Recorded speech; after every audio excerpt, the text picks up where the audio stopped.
Salut, salut! Toi qui te lances peut-être dans un achat, une acquisition d'un chalet locatif courte durée. J'ai un message pour toi, une histoire pour toi, puis un sacrifice de bons conseils. Premièrement, on va commencer avec l'histoire. Cet été, j'aidais un client à faire l'acquisition d'un chalet locatif courte durée, style Airbnb, chalet à louer Québec, peu importe. Un chalet que les gens peuvent louer, c'est un investissement immobilier. Quand on a commencé à magasiner, ils m'ont dit on est en train de faire le refinancement de notre propriété, fait que je vais faire affaire avec la personne à la banque qui fait mon refinancement. Alright! Je dis, garde, moi je te conseille de regarder quand même avec le spécialiste ou les spécialistes avec lesquels je travaille, mais si tu veux pas, il n'y a pas de trouble. Il dit, non, c'est cool, la réponse super vite, le bon service. Parfait. Fais une coupe de visite, trouve le bon chalet. Fais une offre d'achat, on est en situation d'offre multiple, on réussit à avoir une acceptation. C'est merveilleux, on remplit nos conditions. La dernière condition qui reste, c'est le financement. On est rendu, j'avais mis de mémoire 14 jours ou 21 jours, on est rendu à la dernière jour. Il nous restait 2 jours, je pense, pour le financement. 2 jours. On a reçu une lettre. La banque ne finance pas. Elle dit non, c'est ça, on ne finance pas de la location courte durée. Ça l'a pris 90% du temps de notre condition pour dire ouais, non, c'est ça, c'est un chalet locatif, hein, c'est un investissement. On ne peut pas financer ça. On ne peut pas calculer les revenus. On ne peut pas. Tout ce temps-là. Puis là, on arrive puis on ne peut pas avoir de financement. Mes clients, ils étaient pas contents. C'est un esti de temps, là.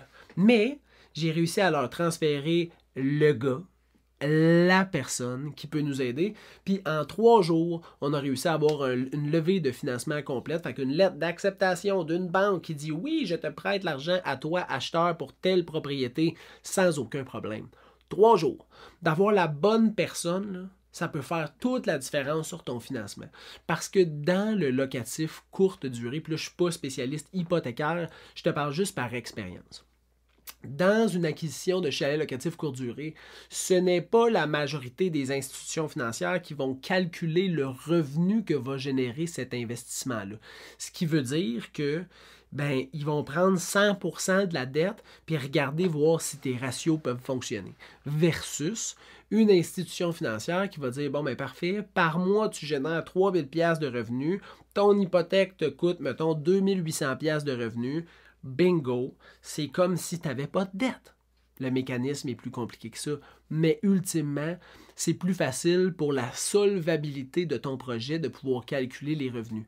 Mais ça, il faut que tu connaisses le gars. Il faut que tu puisses appeler le gars et faire comme « Hey, j'ai un projet, je t'enverrai mon dossier, voudrais-tu le traiter? » Puis là, lui, il fait « Oui! » Puis là, tu as une acceptation.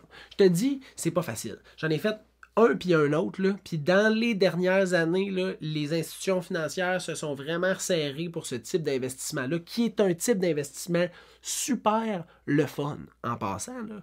Parce que c'est rare que, mettons, tu achètes un bloc de 6 logements que tu vas aller profiter de ton 4,5 parce qu'il y a 3 jours libres entre tes 2 locations. Pense pas que tu vas faire ça.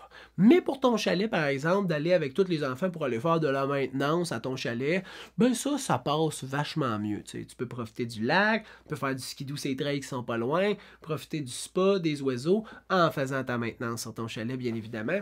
Fait que c'est vraiment différent comme investissement. Mais il faut que tu aies la clé pour la réussite de ce projet-là. Puis la clé, c'est souvent le financement. Fait que si jamais tu veux te lancer dans ce genre d'investissement-là, fais-moi signe, ça va me faire plaisir de te mettre en relation avec le gars qui peut t'aider ou les personnes qui peuvent t'aider dans ce projet-là.